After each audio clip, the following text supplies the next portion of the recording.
안녕하세요. 대한여한의사회입니다. 뜨거웠던 여름이 지나고 어느덧 쌀쌀한 가을이 찾아왔지요?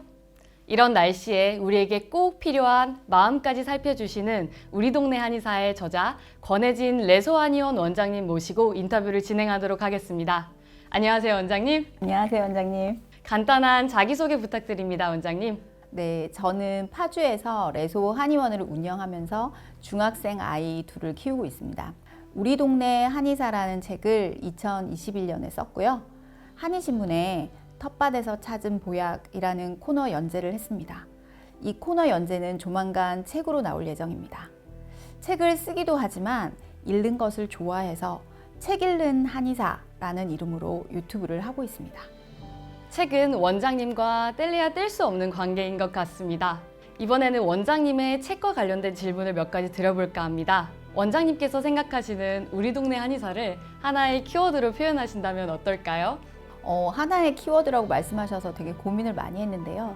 동네 주치의가 되고픈 한의사의 환자 이야기라고 하면 딱 적절할까요? 네, 직업 이야기를 에세이로 쓰는 잡 에세이라는 분야의 글인데요. 한의과 진로 권장 도서로 읽혀지고 있다고 해요. 이 책을 읽고 한의사의 꿈을 키우는 친구들이 많아졌으면 좋겠습니다. 네, 우리 동네 한의사로서 기억에 남는 에피소드를 한 가지 소개해 주실 수 있을까요? 책이 나오고 나서 저희 환자분 중에 섭섭하다고 하시는 분이 있었어요. 아무리 읽어도 자신의 이야기가 없다고요. 환자분 생각에는 자신이 많이 아팠기 때문에 자신의 이야기가 실릴 거라고 생각하셨던 모양이에요.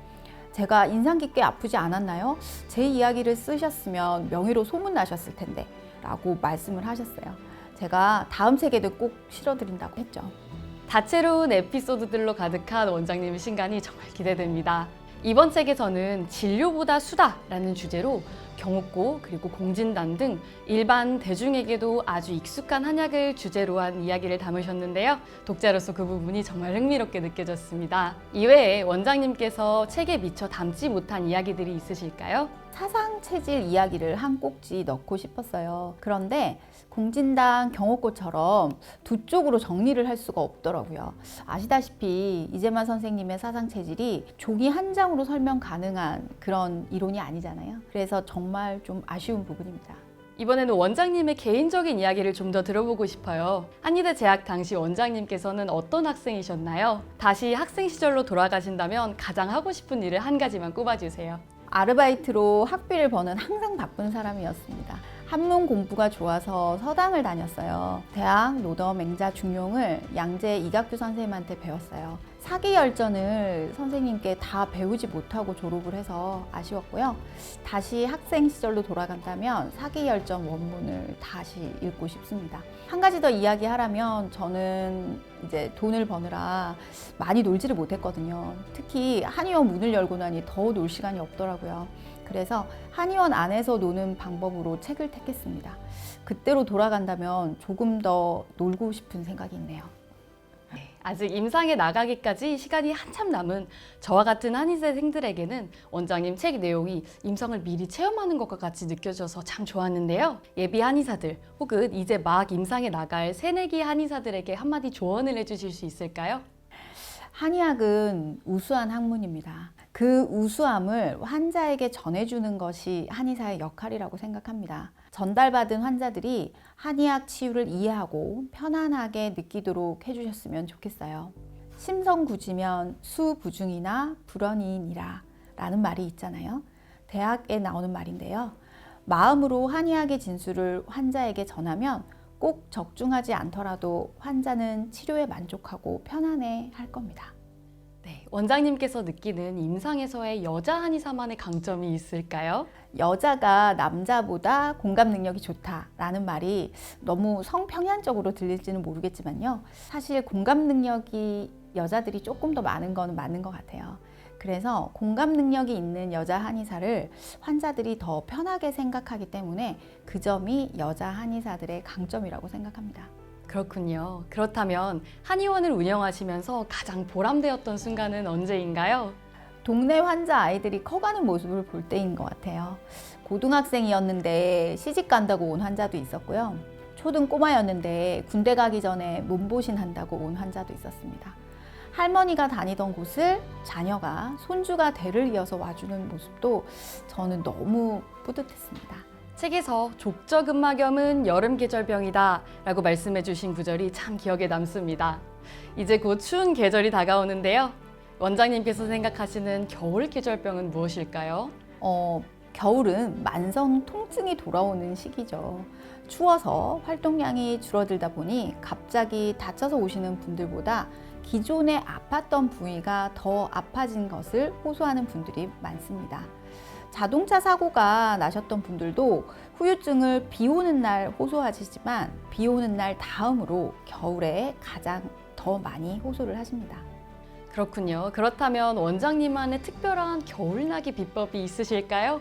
모든 한의사분들이 그렇겠지만 여름은 덥게, 겨울은 춥게 지내려고 노력합니다. 여름에는 에어컨을 좀 피해 다니려고 노력하고요.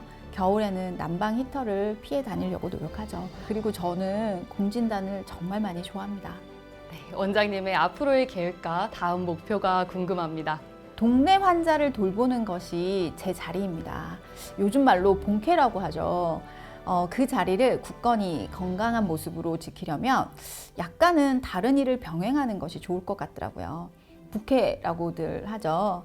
쓰는 사람으로는 계약해둔 두 번째, 세 번째 책을 내년에 내야 하고요. 읽는 사람으로는 책 읽는 한의사 유튜브를 꾸준히 하고 싶습니다. 한의학을 알리는 사람으로는 어느 도시든 도서관 강의를 다니고 싶습니다. 반 정도는 이루어졌지만 강의가 100회가 목표거든요. 새로운 목표는 없고요. 기존에 해오던 것을 지치지 않고 즐기며 꾸준히 하고 싶습니다.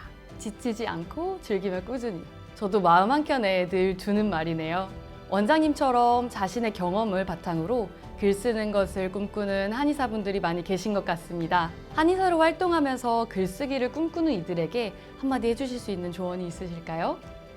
안톤 체육과 썸머신 몸 두 사람은 의대 공부를 했지만 의료 행위보다 글로 유명한 사람이고요. 체게바라는 의대를 졸업했지만 사람을 고치는 의사가 아니라 사회를 고치는 혁명가가 되었죠. 아큐정전을 쓴 루시는 의대를 다니면서 문학이야말로 국민 계몽의 진정한 의학이다 라고 생각하고 글을 쓰죠.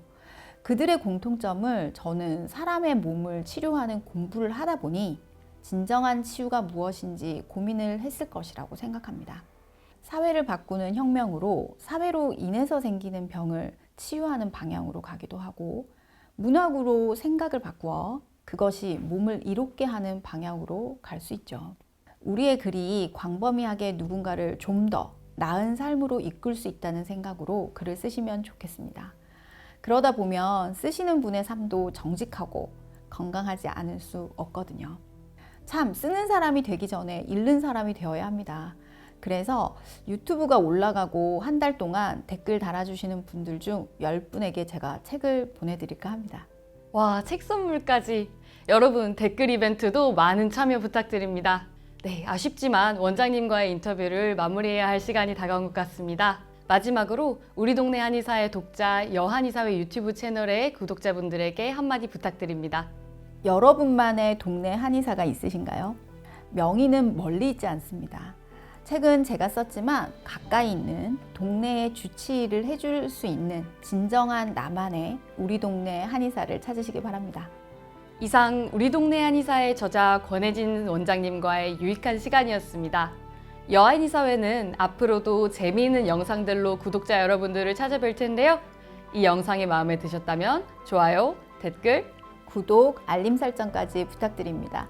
감사합니다.